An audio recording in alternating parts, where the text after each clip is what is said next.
first regular episode of the Municipal Voice in 2023, and it's likely that many of you made New Year's resolutions to be eating healthier. In New Haven, City Seed runs popular farmers markets that connect folks in underserved communities with good quality local producers, allowing city residents to have a positive relationship with food resources.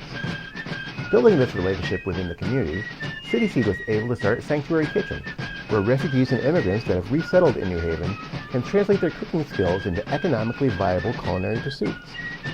Today in the Municipal Voice, we are talking with Cortney Renton, Executive Director of City Seed, and Naseema Gilson, Program Director of Sanctuary Kitchen, about their work in New Haven and abroad, how they support the local community, and how the community supports them back, and most importantly, delicious, healthy food. The Municipal Voice is the Connecticut Conference Municipalities podcast in collaboration with WNHH LP 103.5 FM. I'm your host, Matt Ford. As always, be sure to give us a like and let us know what you're thinking in the comments. CCM's Municipal Voice podcast continues to present a key forum on important state-local issues. The views expressed do not necessarily reflect the consensus views of CCM or member municipal leaders. Cortney, Naseema, thanks for joining us today. Thanks for having us. Yeah, great to be here. I think the first question probably should go to Cortney, since City Seed is the umbrella organization here. Can you tell a little bit about yourself and City Seed? Sure. So my name is Cortney Renton. I'm the Executive Director of City Seed. I've been really honored to be in this role for just about 3 years, since March 2020. And City Seed is a nonprofit based in New Haven. We've been a part of the community since 2004, so coming up on just about 20 years. In New Haven, we have 3 kind of main programs that are all centered around food, economic development, community development, and sustainable agriculture. So we're really about creating thriving communities through food. One of them is Sanctuary Kitchen, which you will hear a lot about today. And then a lot of people know us as well from our farmers markets. That's how City Seed got started way back when, launching the city's first market in Worcester Square in 2004. And then kind of the newest and most emerging part of our work is supporting food entrepreneurs. So we have a program called City Seed Incubates that works with a network of about 500 early stage food businesses based in New Haven to help them get started and bring delicious food to the community. And many of those businesses are also graduates of Sanctuary Kitchen. So lots of crossover between those programs. As you mentioned, one of the first things was the markets. And I think a lot of people who might be familiar with the term food desert, which at certain times in the past, certainly New Haven has had areas that lack great food resources. Why is it important that to connect New Haven residents with good quality local food through programs like the Farmers Market? Yeah, so I think food access is really core to what City Seed does and core to the founding of the organization when the markets first started in 2004. There's been kind of an interesting shift within the food policy world of moving away from the term food desert and thinking of them more as food apartheid. And I think that's for a few reasons. One, sort of recognizing that deserts are in and of themselves an abundant ecosystem. And in that same way, kind of labeling any particular neighborhood or part of a city as a desert is ignoring a lot of the life and vitality that is there, but maybe isn't captured or measured by traditional sort of forms of data collection or government agencies, but then also kind of understanding like the very human systems that can cause a lack of access to food or lack of grocery stores in a particular neighborhood, that there's like a real system at play in that. And so this kind of term food apartheid has really taken off to just sort of recognize some of those shifts. So it is very important for City Seed, both through our farmers markets and all the work that we do, to think about access to food, whether that's for customers who are purchasing food at the farmers markets, but also access to opportunity, whether that is for the chefs who participate in Sanctuary Kitchen or the entrepreneurs in our program. All of our farmers markets accept and double SNAP, otherwise known as food stamps, as well as WIC and senior programs. So we were the first market in Connecticut to accept SNAP at the farmers market. So that's core to our DNA and really important part of what we do. We've seen food insecurity rise with the pandemic. That's been a lasting legacy, even once COVID has felt like it's over, though we all know that it's not. So over the last couple of years, we've seen SNAP redemption in our markets double and continue to be on the rise, which I think is a really good indicator of the economic reality for a lot of families in New Haven still, in a way that we try to combat that. And then we really like to think about core root causes. So there's an amazing network in New Haven of kind of what we think of as like emergency food providers, soup pantries, food kitchens, amazing food banking network. Our farmers markets are kind of a piece of that puzzle because people are able to spend their benefits at the markets.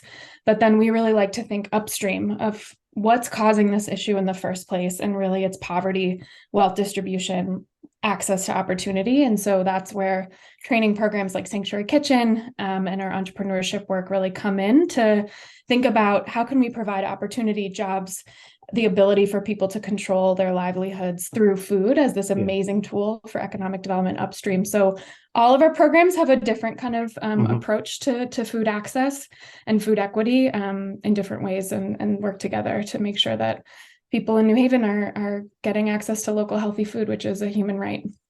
Yeah.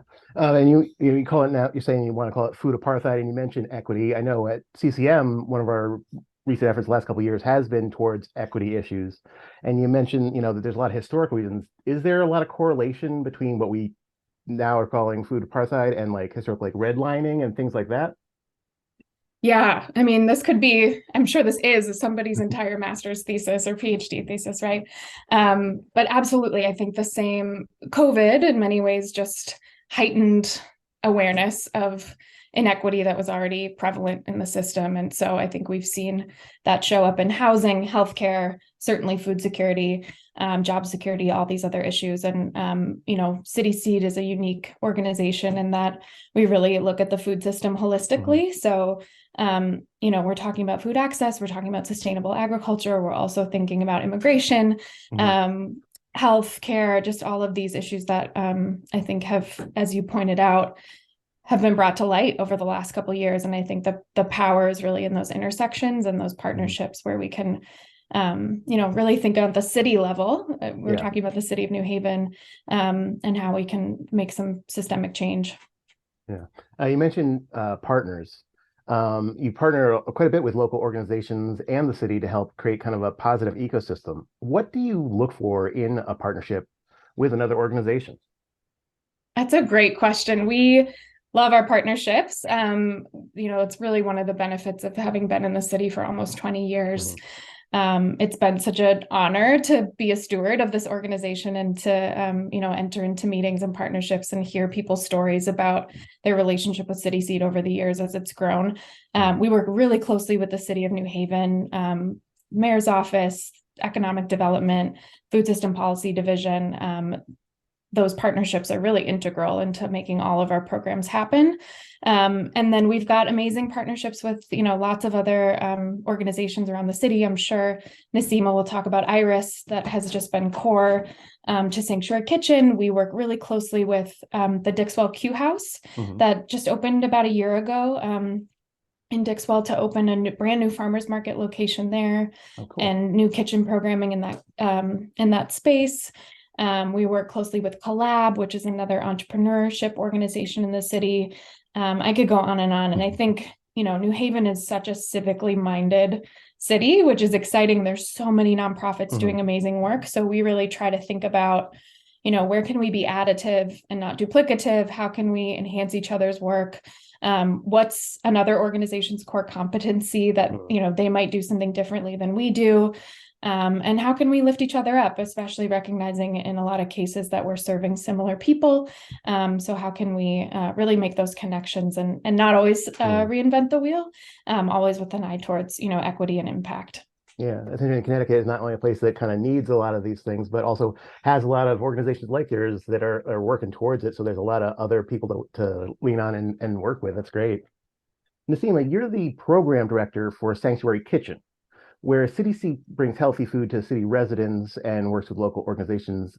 Sanctuary Kitchen uses food to help connect city residents with organizations. Tell us about Sanctuary Kitchen and your role there. Sure. So Sanctuary Kitchen started in 2017. A group of New Haven volunteers, community organizers, kind of just people in general in the community came together, and they really wanted to do something. It was after the 2016 elections. It was after the Muslim ban. There were kind of other things going on in the world and in the country. And they weren't sure exactly what they wanted to do, but they knew that they wanted to do something. And so the idea of Sanctuary Kitchen was born. It started out as mostly supper clubs. So a group of people would get together at someone's house, and a refugee or immigrant chef would come over, prepare a meal, tell their story, and kind of just get to know the community. And it was a really beautiful collaboration. I think that a lot of people were able to kind of learn about different cultures that they may not have been aware of before. And when we started to partner with City Seed, it was kind of just a natural progression for the food access and storytelling and all of that great information that we can share. So we kind of morphed into a training program, culinary training program. So we have chefs that come through our program. They learn culinary ESL, they learn culinary arts in the classroom, and then they move into our kitchen and get to prepare the foods that we sell at our markets. We also have a really robust catering program, and we do curbside pickups on Friday nights. Oh, that's very cool. I know that you partner with organizations like IRIS, the Integrated Refugee and Immigrant Service, which has helped make New Haven a haven for refugees from around the world. How does food help you tell the story of immigrants and refugees in places like the Peabody, where you had successful programs? So to me, food is the great uniter. It kind of transcends language, it transcends religion, other boundaries. And to me, Iris has been a great partner because they're so welcoming, and they bring so many different people from different backgrounds into New Haven. New Haven's a beautiful melting pot in and of itself. And storytelling is a huge part of what we do, because I feel like you learn about somebody through their food. So if somebody cooks you a meal, you're learning all about them and their kind of history, because most of the time it's family recipes, and that's essentially what we do here. So really having that partner in Iris and a few others that we have around the city, I think really strengthens our voice and the chef's voices, most importantly. And we try to make sure that they're centered at all of our work, so that they are bringing their own piece of their heritage to the greater New Haven population. That's great. And what are some other places around New Haven that you have done programs? So the Peabody is one, which is great. We do some work with the Community Foundation. We've done programs at Yale. Also, City of New Haven, we're kind of open to really whatever fits. We have a few kind of upcoming projects that might be kind of exciting that I'll probably have more to update with a later. People should check the website to find out more. Yes, definitely. We'll have some exciting things coming up. That's very cool. I've seen the food being sold at the City Seed farmers markets. Are there other places you can buy the food, like at a store, or just other ways to support Sanctuary Kitchen? Yes, sure. So we do our Friday night curbside pickup. The menu opens the previous Friday night, and it runs through Monday at midnight. And each week is a little bit different. There are some mainstays in there, but it changes every week. And we try to highlight as many of the chefs as we can, so that way there's a nice variation of global foods on the menu. And you just pick it up right at our location. We're at 109 Legion Ave. And so that's great. We also do catering. So if there's any interest in catering parties, small and large, we're happy to provide. And we have great menus for that can please any palate. Like selections from around the world where you could get absolutely great stuff. Yes, that's very cool. Try something new, or try something that tastes like home, even for some people. Yes, exactly. Do you now, obviously you're part of City Seed, for the kitchen, do you use a lot of products from the farmers market? Is there a lot of crossover between those two things? Yes, we try to as much as possible. We try to source locally, and mostly through our partner farms. And it's something that we're definitely developing and continuing to develop, of working with farms and trying to make sure that we have specific ingredients that we need. Some of the things are a little more challenging because they are specific to a different cuisine. So you have to kind of go a few different places. But so are you working with some of the farmers to try to grow maybe some of these vegetables that might be familiar to people from their home?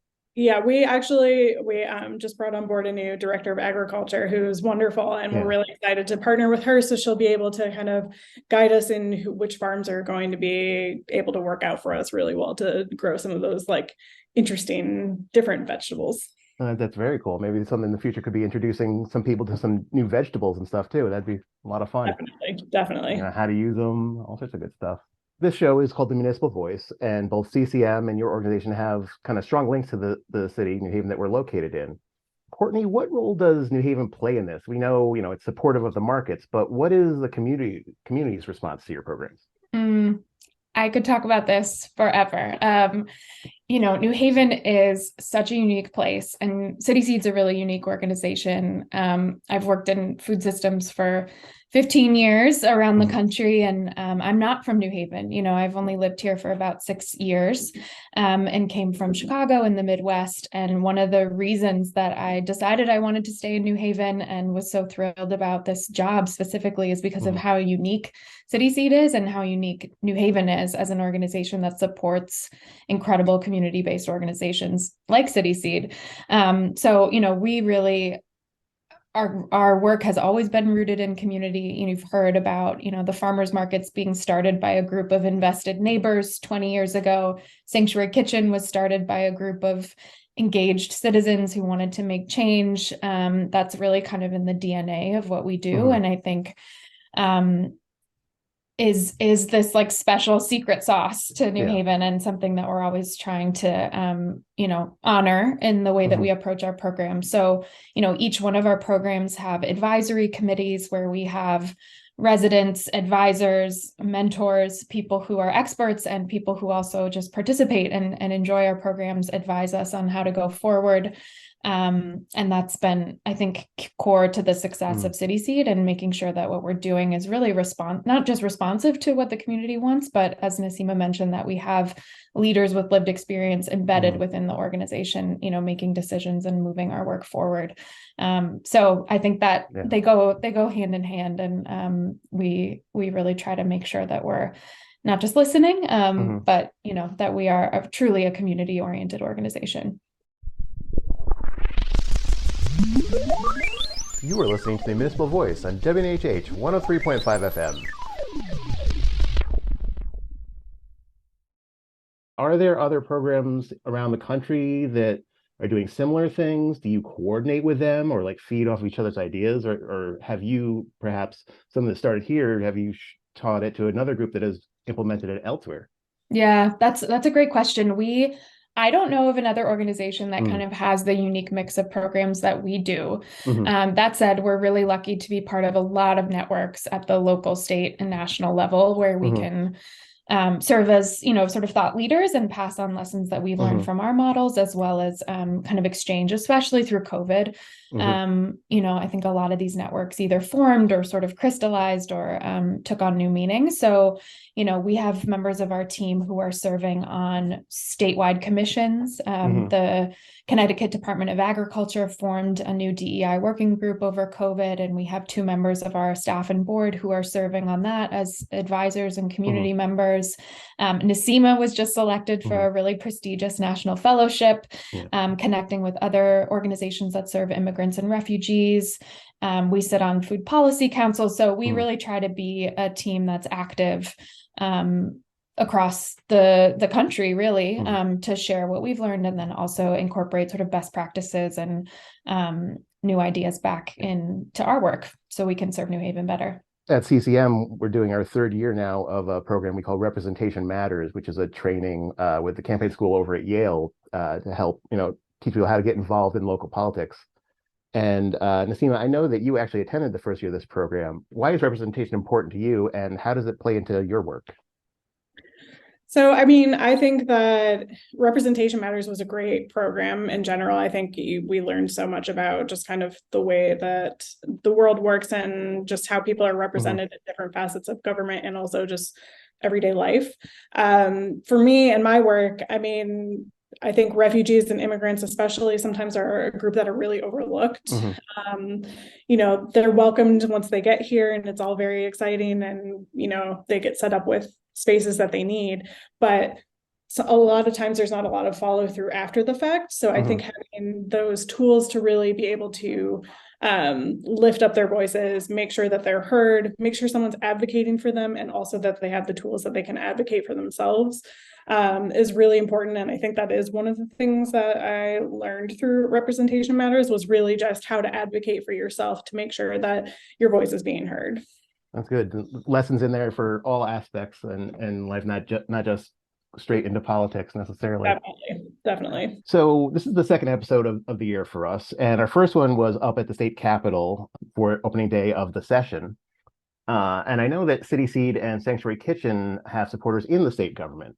Attorney General William Tong is among your supporters, and he gave your first group of chefs an award in recognition from the Office of the Attorney General.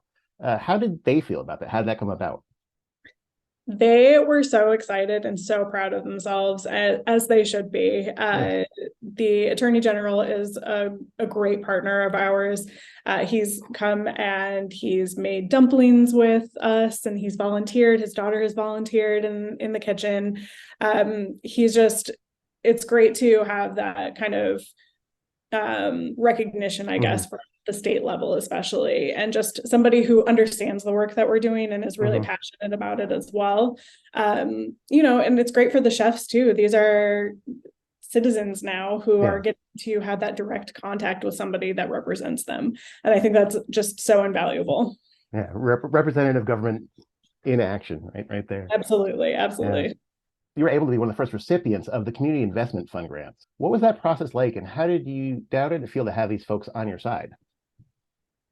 It's been amazing. I'm still sort of pinching myself, ourselves. This was an incredible opportunity for us to apply for funding and really to dream big. When we were thinking about applying for these funds, we had a lot of great conversations with the team at DECD, the Department of Economic Development, about just kind of the scale of imagination and impact that they were looking for, and that we've been really hungry for, but sometimes it's hard to find grants that match your ambition. So, we just kind of went for it, and we knew it was going to be incredibly competitive. It was the first round of these funds. And if you look at the list of who else is funded, I mean, it's just incredible projects and organizations that we admire and look up to so much in New Haven and across the city.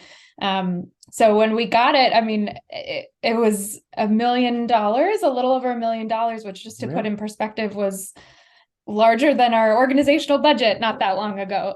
So this is going to be incredibly transformative for us. And, absolutely, we are so grateful to the champions that we have in our New Haven delegation and state and federal government, who, advocated for these funds to come home to New Haven and to make such a big difference. So we're thrilled, just kind of officially announced those funds right before the new year, and can't wait to put them into action very soon.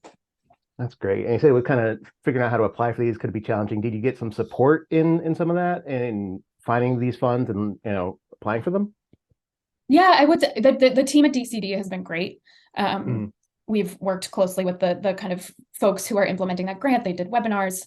I always recommend to people, like, go to the webinars, read, print out the guidelines and read them cover to cover 5 times in a row. But yeah, we really went for it. We've grown a lot, as I mentioned, the last year or two. So we've had some other funding wins at the state and federal level, as our organization has grown. And so I think just having those applications kind of ready and having our story ready and knowing what we wanted to do with those funds was incredibly helpful. But yeah, it was super competitive. So we feel very lucky. Yeah, it sounds like you were in a place to kind of hit the ground running with that. As you mentioned, you got $1 million, which is bigger than your budget was a little while ago. Do you have any idea how you're going to implement these funds? Oh, we sure do. So we're still kind of finalizing a few details. So I can't give you the total scoop yet. But, we have known for a long time that we had a real need for physical infrastructure. So you've heard a lot about our amazing programs and how much we've grown as an organization. We've done all of that really on just like people power for a long time. So we've kind of been busting at the seams out of all of our different facilities. The kitchen that Sanctuary Kitchen is in, the kitchens that we rent out to entrepreneurs, needing indoor farmers market space, especially in the winter when there's inclement weather. So we've kind of built the programs, built the services, have this amazing team in place, and really kind of need like the hard infrastructure and physical space to make it happen, and to be kind of a hub for things, all things food in New Haven. So we can't tell you the exact address yet, but we can tell you that these funds are going to really help us launch a new facility for City Seed within the next year. That the kind of heart of it will be shared use commercial kitchen space that we can rent out at below market rate to entrepreneurs and food businesses. So you can expect to come to that space and visit Sanctuary Kitchen. You know, we're hoping to pop up markets, come check out the newest food entrepreneurs. We'd love to host panels and conferences. We really want it to be this like active, vibrant space that has everything that City Seed does under one roof and can also be really open to the community. So more to come, official announcement coming soon, but yeah, those funds are going to be really transformative for us, and we're hope for New Haven. That's great. So currently, like those kitchen spaces, you have to rent those? Yeah, we've been operating for a number of years with this network of satellite kitchens, which has been wonderful. And we work with great partners to be able to do that, including the Q House in Dixwell, as well as Continuum of Care, which is an amazing mental health nonprofit in New Haven that Sanctuary Kitchen is housed out of now. Those spaces are great, but they're too small. So we already have way more demand than we have essentially supply of kitchen hours and kitchen space, not only for Sanctuary Kitchen and what we do internally, but also for the entrepreneurs that we work with who need kitchen space too. So we're ready to kind of bust out and have probably like 10 times the amount of space we have now. It's not like these new facilities, you know, short-term will save you money, but long-term might even generate some revenue. Yep. Yeah, Sanctuary Kitchen's got, or City Seed in general, has a really great model in that we're a nonprofit, but all of our programs also earn revenue. So we really operate more like a social enterprise, which has been a great model, especially kind of navigating the challenging waves of COVID. And we feel really lucky that we've come out the other side, stronger organization, because it's been tough out there. So looking forward for your organizations must be fun. It seems like there's a lot of growth right now. You got some, money coming in, a lot of support from the community and city. Naseema, are you optimistic about the future of Sanctuary Kitchen?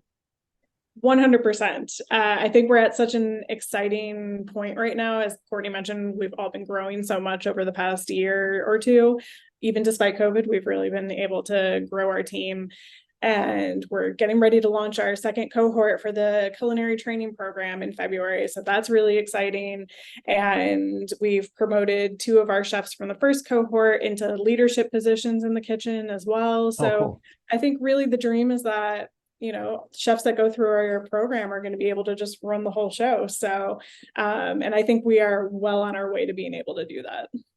That sounds cool. So people who have gone through the program already are now getting leadership positions. So you're not just training them for, entry level. Some of these people are learning how to manage, how to run a kitchen on their own. Absolutely. And they have the opportunity to go through our FBA program as well. So, there's a lot of opportunity out there for all of our wonderful chefs. Cortney, I want to talk to you about the future of the organization too, but first, for my own personal knowledge, is there any way you can get Sono Baking to start making the dried fruit focaccia again for Saturdays? I'll put in a word. A little note and just see what you can do. Okay. Okay. So Cortney, do you feel like City Seed is going to keep growing within the city of New Haven? Do you think it can expand, maybe beyond the borders of New Haven? Are you optimistic about the future of the organization? Incredibly optimistic. It is such an exciting time for City Seed, for the city of New Haven. I feel like we are part of this boom that is happening in the city right now of incredible organizations and projects and facilities that are kind of going up around the city. There's just so much opportunity here, and we feel really fortunate to be in a position to be able to meet the need, and to have so much community support for what we do, whether it's customers coming to Sanctuary Kitchen, people buying their special bread at the farmers market, people supporting food entrepreneurs. It's just such an incredible time for entrepreneurship in general, for the food system in general. And so, yes, incredibly optimistic. We are growing so much. I think last year, our programs were able to generate about $1.5 million in economic impact for the people that we work with. And that is so exciting. And we want to see that number grow and grow, because we want to be in a position where we're, generating opportunity and wealth for everyone that we work with, so we can have a vibrant and prosperous city. That's really our vision. So more to come. We're going to be around for a long time, and we're just so excited for what's coming up. And if listeners at home want to learn more about your organization, or perhaps, volunteer or work with you, where could they find that kind of stuff? Definitely. Please, we have a place for everybody. So you can go to our website, cityseed.org. sanctuarykitchen.org also has its own website where you can order food, check out our menus.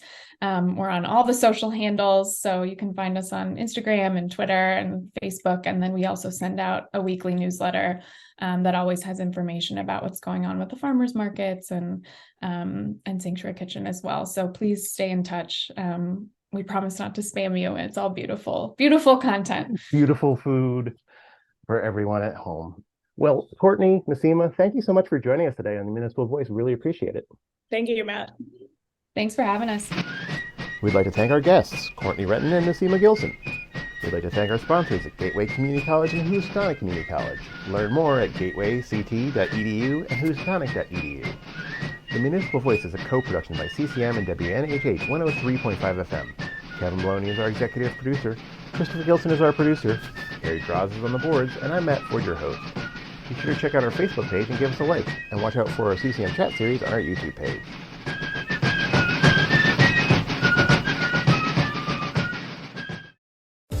America was founded on the principle of representative government, but communities of color are marginalized in this process. If you're interested in running for office or serving on a local board or commission, the Connecticut Conference of Municipalities and the Campaign School at Yale are hosting Representation Matters, a free remote 2-day training session with informative workshops and panels of experts to give you the tools to make this a reality. Visit ccmcares.com for info on how to register.